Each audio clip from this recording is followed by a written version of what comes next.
ازيكم عاملين ايه؟ لايك وسبسكرايب ومتابعة. يلا بينا نبدأ. ظهور شاب في بنها بيثبت قتل رأس وسط جموع الناس، ومحدش ساعده ولا حاجة عنه، بيتعرض لإذلال من الجميع ومفيش أي حد ساعده.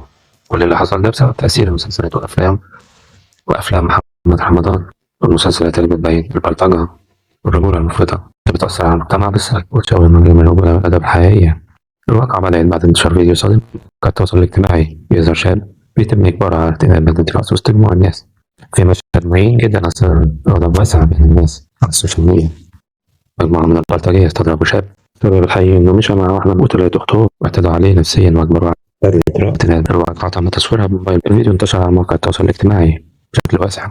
مسؤولين عن الواقعة، الشاب ظهر في انكسار وإهانة واضحة بدون أي رضا في غضب على السوشيال ميديا من الواقع. للكلام عن اللي حصل ما تنسوش تشيروا الفيديو، لايك وسبسكرايب للدعم. أشوفكم فيديو جديد، سلام. راح جاي ايه باصين ايه السنك كله واحد طلع سنجه ومطاوي واقفين بالسلاح كله، وبعدين بهدلوه بقى ولعوا بالسجاير، طفوا بالسجاير، ضربوه وبهدلوه. دخلوا يجي 15 نفر، وبعدين انا قلت لهم هيثم اتصل على اخواته البنات يكون ايه اسلام عند حد منهم، فاتصل على اخواته البنات قالت يابا البت اللي كان معاها اسلام عندها ابوها قال ايه، قول له هنجوزك البت، ابوها هيجوزك البت. هم خدوا بنتهم روحوا ورجعوا لنا تاني. قالوا انت بتاخدها ليه؟ قالوا هي اللي ماشيه معايا بمزاجها.